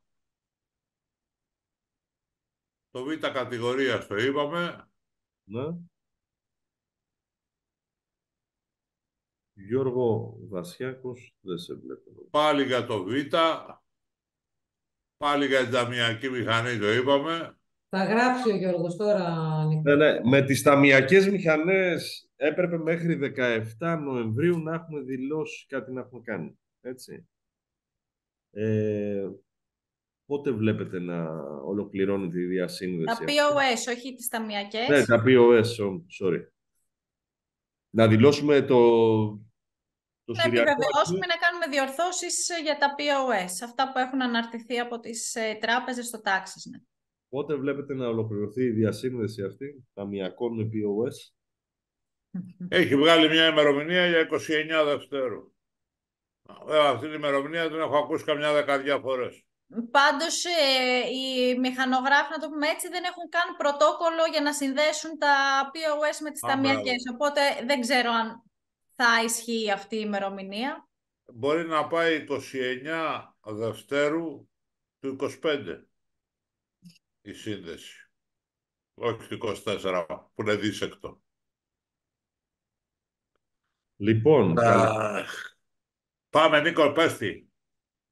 Ο κύριος Παναγιωτόπουλος λέει καλησπέρα. Συνολικά, λοιπόν, ανεξάρτητα από το ΦΠΑ, με βάση το ελάχιστο τεκμαρτό ποσό θα πληρώσει κάποιος με την προκαταβολή μέσα και με έναν υπάλληλο. Αυτό δεν μπορεί κανένα να το πει. Πόσα παίρνει ο υπάλληλος, θα πρέπει να δούμε πόσα χρόνια δουλεύει. Τι παίρνει ο υπάλληλος του. Με καλανιά μάτια, γιατί θα αρχίσει να βάλουμε και αυτό σε λίγο μέσα και πάει λέγοντα. Αυτά ένα πρόχειρο υπολογισμό μπορεί να τα κάνει με τον συνάδελφο. Και μιλάμε για πρόχειρο υπολογισμό. Το όριο είναι από 19-20 μέχρι 50.000. Διαλέγεις και παίρνει. Στέλιο, μου έχει στείλει στο email μια σειρά από θέσεις. Να μην ισχύει κανένας. Τώρα αυτό είναι να μην ισχύσει κανένας φόρος για το κύκλο εργασιών του 23, δίκαιο, αλλά να ξεκινήσει από το 24, να καταργηθούν τα οριζόντια μέτρα και να ισχύσουν μόνο για τις ατομικές και να ισχύσουν για όλο τον ΚΑΘ χωρίς ειδικά στοχευμένες ρυθμίσεις προς μερίδια αγοράς και ατομικές επιχείρησεις. Το Υπουργείο Οικονομικών να ζητήσει επιτροπή με στελέχη που θα μελετήσει τις συνθήκες αναδραστηριότητα ΚΑΔ μαζί με έναν εκπρόσωπο του κάθε κλάδου. Την έρευνα της ΆΙΚΑ που τώρα έχεις τις προτάσεις τις διάβασα τώρα. Υποχρεωτικά μαθήματα ανακατηγορία οδήγησης, μαθητολόγιο που να καταγράφονται μαθήματα και παραστάσεις. Τώρα νομίζω ότι δεν μπορούν να δώσουν απαντήσεις. Αυτά είναι κλαδικά, Νίκο. Αυτά είναι κλαδικά. Δεν κλαδικά μπορούν. δικά σας. Ωραία. Στο πρώτο να σταθώ, το θέμα όχι να μην ισχύσει για το 23, να μην ισχύσει καθόλου. Ο κύριος... Ξεκίνησα λέγοντας το φορολογικό αυτό, το φορολογικό νομοσχέδιο, να μην ισχύσει καθόλου. Όχι για το 23.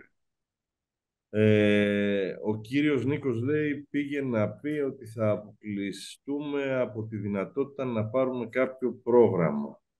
Κοιτάξτε να δείτε, στο ΕΣΠΑ ζητάει 3 ετήσιες μονάδες, δηλαδή πρέπει να έχεις τουλάχιστον 3 υπαλλήλους, 8 ώρους, να μπορείς να μπεις. Σε χαμηλότερα επενδυτικά ζητάει 2 ή σε μεγαλύτερα, αλλά πάλι είναι δύσκολο στο να μπει κάποιος. Εμάς, κυρίως ο κλάδος, είναι αυτοαπασχολούμενοι και λίγες σχολές έχουν και 3 υπαλλήλους. Είναι πολύ μικρό το ποσοστό. Έτσι, οπότε, εκεί με αυτούς τους κόφτες περιορίζει και δεν μπορούμε να μπούμε. Αυτό. Αν μπορέσουμε να έχουμε ΦΠΑ όχι 13 ως 24,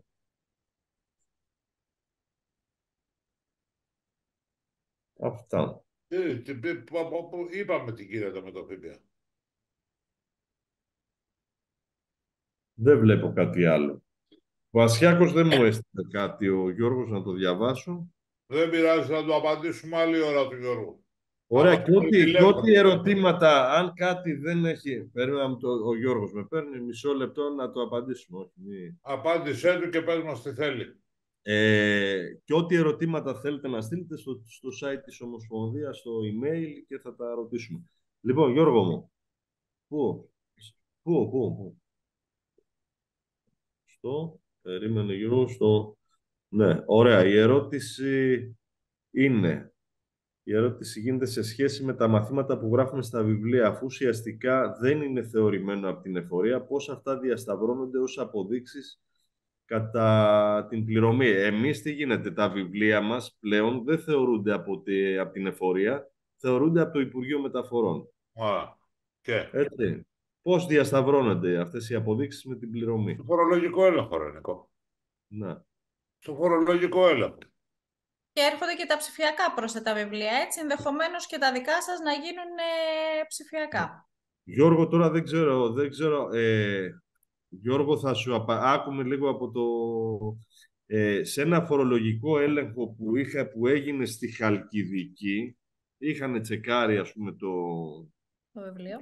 Είχαν τσεκάρει το συνάδελφο πόσο δουλεύει, πόσο είναι τα παράβολα κτλ. Και όταν πήγανε στον έλεγχο, έτσι απλά να έχουν εικόνα και οι υπόλοιποι συνάδελφοι, όταν πήγανε στον έλεγχο, του λένε έχεις 100 μαθητές φέτος το χρόνο. Επί 450 του είπανε ο κάθε μαθητής 45.000. Έλα και πες μας τι έχεις κάνει. Ακριβώς έτσι όπως σας το λέω. Ήτανε η... Λοιπόν... Τα βιβλία, Νίκο, δεν θεωρούνται από το Υπουργείο Οικονομικών, δεν θεωρείται τίποτα πια. Και αυτά που ήταν του Υπουργείου Οικονομικών δεν λέει κάτι. Λοιπόν, να απαντήσω λίγο. Αποτελούν μέρος του ελέγχου από όπου και να θεωρούνται. Από τον παπά της ενορίας. Στέλιο, ο σκοπός της διάσκεψης είναι εκτός από την ενημέρωση να συγκεντρωθούν και επιχειρήματα. Έχει στείλει τα επιχειρήματα, θα κάτσουμε και να κάνουμε μια συζήτηση. Έχουμε ένα τριτοβάθμιο όργανο που είναι ΓΕΣΕΒΕ που θα πρέπει να το σεβόμαστε και πάμε σίγουρα. Το νομοσχέδιο δεν αφορά μόνο εμάς. Έτσι αφορά όλη την ελληνική κοινωνία και τις ατομικές επιχειρήσεις. Θα συνταχθούμε με τη ΓΕΣΕΒΕ και θα δούμε και ενδεχομένως τι άλλο μπορεί να χωρέσει σε αυτά που έχει βάλει η ΓΕΣΕΒΕ. Ο κύριος Νεδρινός, καλησπέρα. Λέει, στο νέο φορολογικό νομοσχέδιο δεν προβλέπει το 46% των ελευθέρων επαγγελματιών που είναι διαζευμένοι και που δίνουν διατροφή προς τρίτους και δεν αφαιρείται ούτε ένα ευρώ από το εισόδημά τους, αλλά φορολογούνται κανονικά ως εισόδημα που έχουν στην κατοχή τους. Ναι, καταρχάς η διατροφή δεν είναι επαγγελματική δαπάνη για να αφαιρεθεί από τα κέρδη της εταιρείας. Από εκεί και πέρα αυτό είναι ένα φορολογικό νομοσχέδιο που αφορά τις ατομικές επιχειρήσεις. Το αν κάποιος πληρώνει διατροφή δεν αφορά την επιχείρησή του, θα πρέπει να προβλεφθεί άλλη φοροαπαλλαγή στην ατομική του πλέον φορολογική δήλωση. Είδες, το είπε ευγενικά. Ωραία. Εγώ θα έλεγα ας πρόσεχε. Εγώ να ρωτήσω εσάς που είστε πιο ειδικοί, τι θεωρείτε μαχητό που μπορεί να παλέψει κάποιος στη διαβούλευση, ας πούμε? Του ανέφερα, ρε Νίκο, προηγούμενα. Πάμε. 650.000 άνθρωποι από το 18 μέχρι το 23 κάνανε 21 προσφυγές και υπήρξε μία μερική αποδοχή. Για κάνε 6 χρόνια πόσα είναι από το 18 μέχρι τώρα επί 650.000. Δεν μιλάω για φορολογικούς ελέγχους και τα λοιπά. Όχι, μιλάω για το μαχητό, Νίκο. Το μαχητό, ας πούμε, είναι... Να είμαι νοσοκομείο. Να είμαι στο νοσοκομείο. Όχι, δεν λέω αυτά που έχουν βάλει μέχρι τώρα, γιατί θεωρώ ότι όταν βγάζουν ένα σχέδιο νόμου, το βγάζουν πολύ μεγαλύτερο και αρχίζουν να κάνουν μαζέματα μετά, βλέπουν αντιδράσεις, δηλαδή θεωρώ ότι υπάρχει μια τέτοια διαδικασία. Ας πούμε, τα εισοδήματα από ενοίκια, τα εισοδήματα... Ναι, αυτό θα ήταν κάτι που θα μπορούσαμε να το αιτηθούμε, δηλαδή να ενταχθούν στα ποσά που χτίζουν την ελάχιστη αμοιβή και άλλες πηγές εισοδημάτων, όπως το μέρισμα από προσωπική εταιρεία, όπως τα ενοίκια. Εφόσον κάποιος δηλώνει εισόδημα, έστω και αν είναι από άλλη πηγή και μπορεί να έχει την ατομική του απλά για ένα συμπληρωματικό ενίκιο, γιατί να πρέπει να φορολογηθεί με το ελάχιστο τεκμαρτό ή τουλάχιστον να προσμετρώνται και αυτά. Η μείωση των συντελεστών που λένε για την προσάυξη, ή για μένα δεν θα έπρεπε καν να υπάρχει προσάυξη με βάση τον ΚΑΔ. Είναι τελείως αντικίνητρο αυτό για κάποιον για να δηλώνει εισόδημα και εννοείται και το κόστος το μισθοδοτικό. Άντε και κέρδισα το στοίχημα. Τη συζύγου, ας πούμε, λέμε. Τη συζύγου. Αν και οι δύο σύζυγοι έχουν ατομικές επιχειρήσεις και εκεί δεν συναθρίζονται. Η κάθε ατομική επιχείρηση θα πρέπει να πιάνει την ελάχιστη αμοιβή. Εγώ να πω κάτι, ότι έχει, ρε παιδί μου, έχει εισοδήματα κάποιος, έχει η γυναίκα του εισοδήματα και γουστάρει να έχει μια επιχείρηση για να βγάζει 5.000.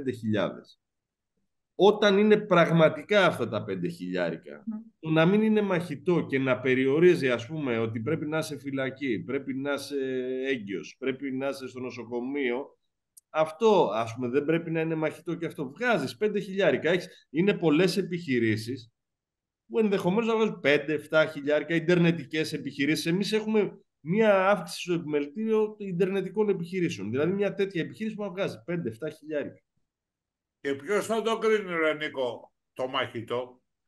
Λέει, παράδειγμα, νοσοκομείο. Πόσο καιρό πρέπει να κάτσω μέσα, ρωτάω τώρα εγώ κάπως. Και ποιος θα μου κρίνει αν ο καιρός που κάτσα μέσα έχει ή δεν έχει επιβάρυνση στη δραστηριότητά μου? Ποιος θα το κρίνει? Πάω απέναντι σε μια συναλλαγή με έναν άνθρωπο που μπορεί να τσακωθεί με την πεθαρά του, να πούμε, το πρωί πριν έρθει στη δουλειά και μου λέει δεν είναι μαχητό. Οπού? Δεν υπάρχουν δηλαδή κάποια κριτήρια που να μπορέσουν να προσδιορίζονται. Δεν έχουν προσδιοριστεί ποτέ στο παρελθόν και δεν μπορούσαν να προσδιοριστούν στο παρελθόν. Άμα κάτσω δηλαδή 10 μέρες δεν είναι μαχητό και αν κάτσω 11 είναι. Και γιατί να μην είναι οι 9 ή οι 12? Αρχίζουμε με την κολοκυθιά.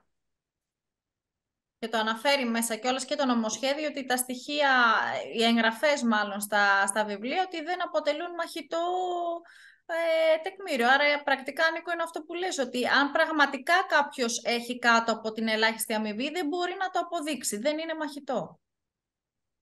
Είναι, να πω το εξής. Πάω και μου βγάζουν 50.000 και πάω να συζητήσω με τον Έφορα, εγώ να πάρω το καλοπροαίρετος ο Έφορας.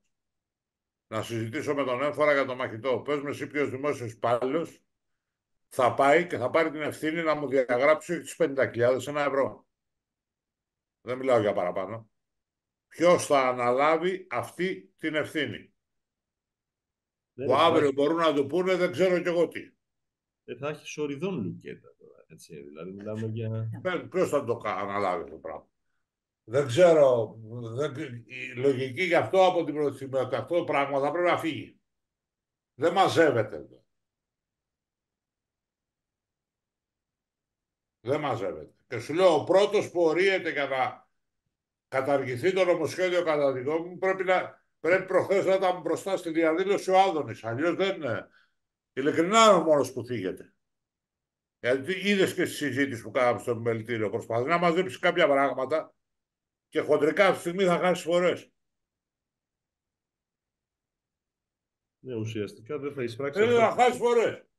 Μην γελιόμαστε. Μα Φορές. κανένας εργοδότης δεν θα το συμφέρει πλέον να δηλώσει το μισθό που παίρνει ο υπάλληλος. Όλοι θα πάνε στον κατώτατο. Ναι. Το κατώτατο και μάλλον. Λοιπόν, αυτά. Δεν βλέπω άλλες ερωτήσεις. Ωραία. Περίμενε. 2 ερωτήσεις και κλείνουμε. Μπράβο. Λοιπόν, ένας συνάδελφος έσπασε τους ώμους και έμεινε χωρίς εργασία 3 μήνες για κάθε χρόνο. 2 χρόνια συνεχόμενα. Δεν μπορεί να σου απαντήσει κανείς, νομίζω. Πώς μπορώ. Και κατά τη γνώμη μου μπορούσε κάλλιστα να κάνει μαθήματα. Άντε τώρα παίξουμε την κολοκυθιά. Ξέρω, καταλαβαίνεις το βλέμμα που λέω. Αυτό λέω. Ναι. Εμένα για μένα μπορεί. Και από την Τρίπολη ο Χρήστος ο Καλαμαράς είναι μαχητό π.χ. το τρακάρισμα που μπορεί να είναι προσδιορίστο ο χρόνος επισκευής. Δηλαδή, εμείς έχουμε αυτοκίνητο, ναι, σου λέει τράκαρε, έχει ένα αυτοκίνητο, δεν μπορεί Τον να έφερα της Τρίπολης να πάει αύριο το πρωί να τον ρωτήσει εκεί πέρα. Και είναι και εντάξει. Θα είναι στους λόγους ανωτέρας βίας, μάλλον αυτό. Να πάει στον έφορα να του πει, εγώ τράκαρα, τι γίνεται. Ωραία.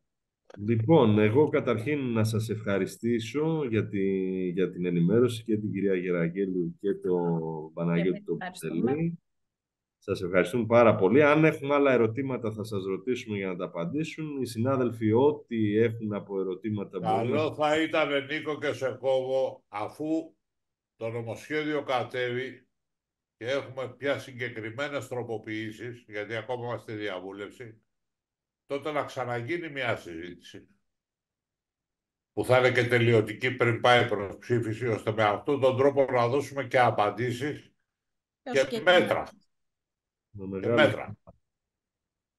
Με μεγάλη χαρά. Να ευχαριστήσω τους συναδέλφους από όλη την Ελλάδα που μπήκαν. Εμείς ευχαριστούμε που μας ανεχτήκανε. Να ευχαριστήσω τη γραμματέα μου. Για τις πληροφορίες που μας δώσατε. Λοιπόν, να είστε καλά. Όλα τα καλά λέμε. Όλα τα καλά λέμε εμείς. Θα πιάσει πάντο το νομοσχέδιο, μου το θυμάστε. Όλα τα καλά, όλα τα καλά. Και κάποιος θα πάει σπίτι του. Λοιπόν, να είστε καλά όλοι. Καλό βράδυ. Καλό βράδυ. Καλό βράδυ, γεια σας.